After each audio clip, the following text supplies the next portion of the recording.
അടുത്ത കാലത്ത് പേപ്പറിൽ വന്ന ഒരു വാർത്ത നിങ്ങൾ ഒരുപക്ഷെ ശ്രദ്ധിച്ചിട്ടുണ്ടാകും.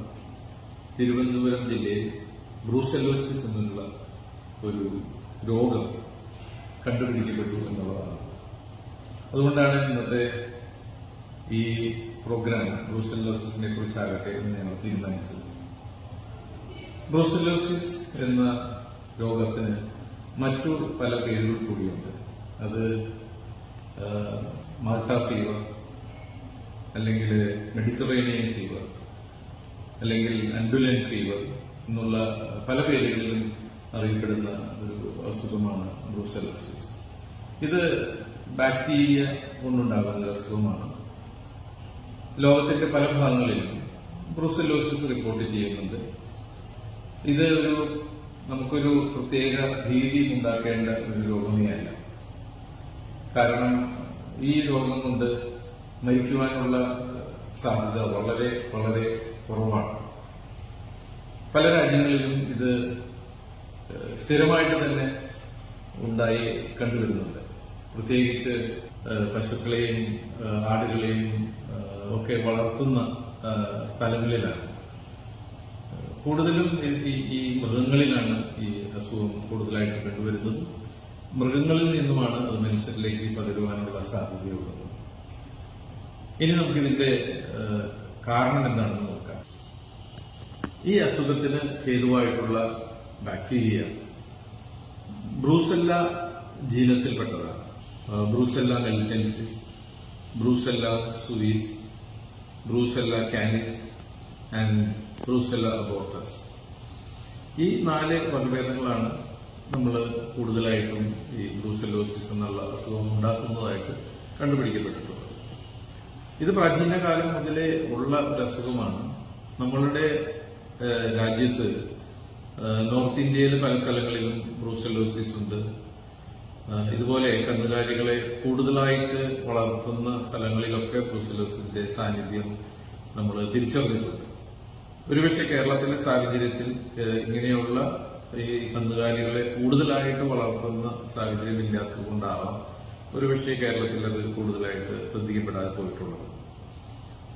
ഇതിന്റെ ഈ അണുക്കൾ, ഈ ബാക്ടീരിയ മൃഗങ്ങളിൽ നിന്നും മനുഷ്യരിലേക്കാണ് പകരുന്നത്. ഒരു മനുഷ്യനിൽ നിന്ന് മറ്റൊരു മനുഷ്യനിലേക്ക് പകരുന്നില്ല. അപ്പൊ ഒരു മൃഗത്തിൽ നിന്ന് പകരുവാനുള്ള സാഹചര്യങ്ങൾ ഒന്ന് ആ മൃഗങ്ങളുമായിട്ടുള്ള നമ്മളുടെ നേരിട്ടുള്ള സമ്പർക്കം മൂലം, അതിന്റെ വിസർജ്യമായിട്ടും അതിന്റെ സലൈവയും തുപ്പല് എന്ന് പറയുന്ന സലൈവയും അല്ലെങ്കിൽ മറ്റുള്ള സെക്രീഷൻസ് ഒക്കെ ആയിട്ടുള്ള ബന്ധം വന്നു കഴിഞ്ഞാൽ ഈ അസുഖം വരുവാനുള്ള സാധ്യതയുണ്ട്. അതേപോലെ തന്നെ നമ്മളുടെ കൈ കാലുകളിലൊക്കെ മുറിവുണ്ടാവുകയും ഈ മുറിവിൽ കൂടിയും ഈ അസുഖം വരുവാനുള്ള സാധ്യതയുണ്ട്. മറ്റൊരു സാധ്യത നമ്മൾ ഈ അണുക്കൾ ഉള്ള ഏതെങ്കിലും പാനീയങ്ങൾ, അത് മൃഗങ്ങളിൽ നിന്ന് വരുന്നതായതുകൊണ്ട് അത് പാലോ അല്ലെങ്കിൽ മറ്റുള്ള രീതിയിലുള്ള പാലിൽ കൊണ്ടുണ്ടാക്കുന്ന ഉൽപ്പന്നങ്ങളോ നമ്മൾ സ്വീകരിച്ചാൽ അതിൽ നിന്നും നമുക്ക് ബ്രൂസെല്ലോസിസ് എന്ന് പറയുന്ന അസുഖം ഉണ്ടാവാൻ സാധ്യതയുണ്ട്.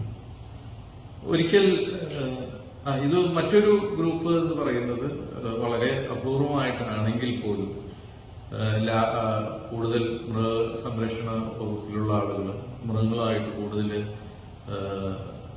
ഇടപഴകുന്ന ആളുകൾ, അല്ലെങ്കിൽ ഇതിന്റെ ലബോറട്ടറികളിൽ വർക്ക് ചെയ്യുന്ന ആളുകൾ, അല്ലെങ്കിൽ കശാപ്പ് ശാലകളിൽ വർക്ക് ചെയ്യുന്ന ആളുകൾ, അപ്പൊ അങ്ങനെയുള്ള വ്യക്തികൾക്ക് ഈ മാംസത്തോട് ഉള്ള സമ്പർക്കവും ഉണ്ടാകുന്നുണ്ടാവും. കൂടാതെ വായു മൂലമുള്ള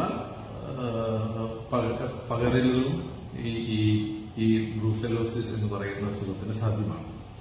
അപ്പൊ ഇത്രയും സാഹചര്യത്തിലൂടെയാണ് ഒരു മൃഗത്തിൽ നിന്ന് ഈ ബ്രൂസെല്ലോ ബാക്ടീരിയ ഒരു മനുഷ്യന്റെ ശരീരത്തിലേക്ക് വരുന്നത്. ഞാൻ മുമ്പ് പറഞ്ഞു, മനുഷ്യനിൽ നിന്ന് മറ്റൊരു മനുഷ്യനിലേക്ക് ഈ അസുഖം പകരുന്നില്ല. ഇനി ബാക്ടീരിയ നമ്മുടെ ശരീരത്തിലേക്ക് കയറി കഴിഞ്ഞാൽ ഇൻക്യുബേഷൻ പീരീഡ് എന്ന് പറയുന്ന ആ കാലഘട്ടം ചിലരിൽ വളരെ അടുത്തതായിരിക്കും, ചിലരിൽ വളരെ നീണ്ടും കാണാറുണ്ട്.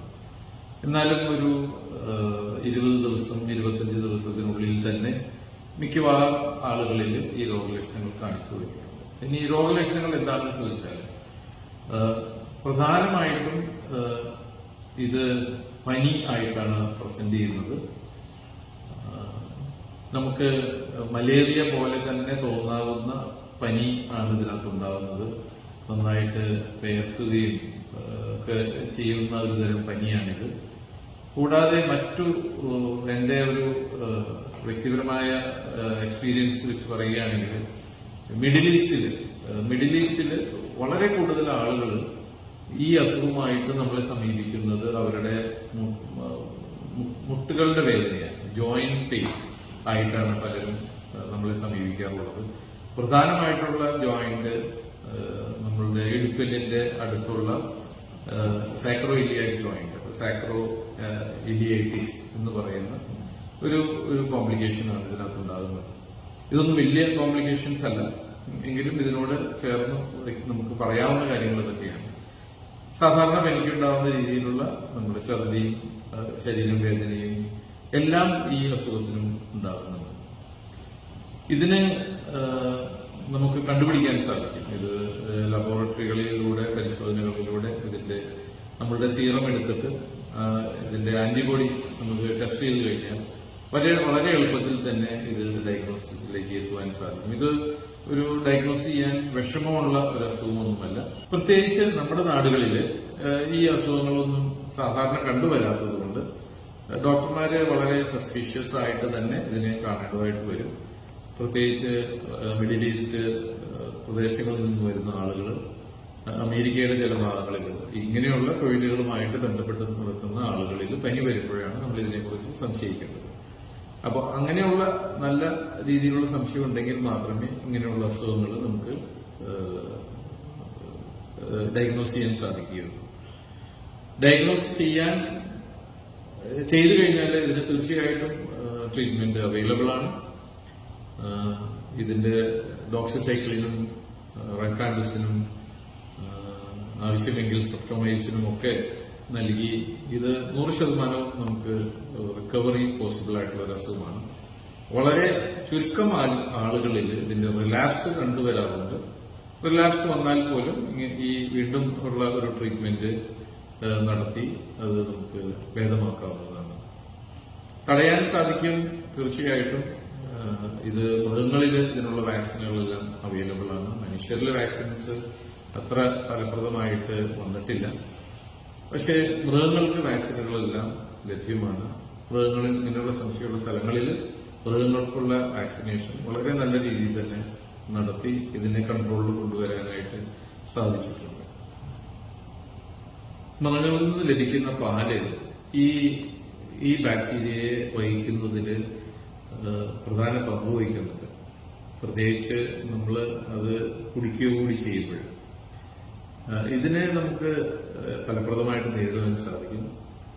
ഒന്ന്, തിളപ്പിച്ചാറ്റിയ പാല് മാത്രം ഉപയോഗിക്കുക. പല സ്ഥലങ്ങളിലും നമ്മൾ കണ്ടിട്ടുള്ളത് അവരുടെ അറിവില്ലായ്മ കൊണ്ടാവാം, മൃഗത്തിൽ നിന്ന് ലഭിക്കുന്ന പാല് നേരിട്ട് കുടിക്കുന്ന ആളുകളെ നമ്മൾ കണ്ടിട്ടുണ്ട്. കേരളത്തില് നമ്മളുടെ പൊതുവായിട്ടുള്ള വിദ്യാഭ്യാസം, ആരോഗ്യ വിദ്യാഭ്യാസം നല്ല രീതിയിലായതുകൊണ്ട് നമ്മളെല്ലാം അത് ഒഴിവാക്കുന്നുണ്ട്. പക്ഷെ ചില സ്ഥലങ്ങളിൽ കൂടുതൽ ശക്തി ലഭിക്കുന്നതിനായിട്ട് അവർക്ക് ചൂടാക്കാതെ തന്നെ നേരിട്ട് മൃഗങ്ങളുടെ പാലെടുത്ത് കുടിക്കുന്ന ഒരു സ്ഥിതി കാണാറുണ്ട്. അത് ഒരു കാരണവശാലും അഭിലഷണീയമല്ല. പിന്നീട് പാൽ ഉൽപ്പന്നങ്ങൾ, ഡയറി പ്രൊഡക്ട്സ്, അത് ചീസാവാം, അല്ലെങ്കിൽ ബട്ടറാവാം, അല്ലെങ്കിൽ ഐസ്ക്രീം ആവാം. അപ്പൊ എല്ലാ കമ്പനികളുടെ ഐസ്ക്രീമോ അല്ലെങ്കിൽ ചീസോ അല്ലെങ്കിൽ ബട്ടറോ ഉപയോഗിക്കുകയാണെങ്കിൽ ഇത് ഒരു പരിധിവരെ നമുക്ക് നിയന്ത്രിക്കാൻ സാധിക്കും. ലോക്കലി പ്രിപ്പയർഡ് ചെയ്യുന്ന ഡയറി പ്രൊഡക്ട്സിലാണ് ഇങ്ങനെയുള്ള ബാക്ടീരിയകൾ കൂടുതൽ ഉണ്ടാകുവാനുള്ള സാധ്യതയുള്ളത്. എനിക്ക് ഈ അസുഖത്തെക്കുറിച്ച് എനിക്ക് പറയാനുള്ളത്, ഇത് കേട്ടുകൊണ്ടോ പത്രവാർത്ത വന്നതുകൊണ്ടോ ആരും നമുക്ക് ഭയക്കേണ്ടതായിട്ടുള്ള ആവശ്യങ്ങളൊന്നും തന്നെയില്ല. ഇത് പകരുന്ന രീതികൾ ഞാൻ നിങ്ങളോട് പറഞ്ഞു. പ്രത്യേകിച്ച് നമ്മളുടെ നാട്ടില് വളരെ അപൂർവമായിട്ട് തന്നെ കണ്ടുവരുന്ന ഒരു അസുഖമാണ് ബ്രൂസെല്ലോസിസ്.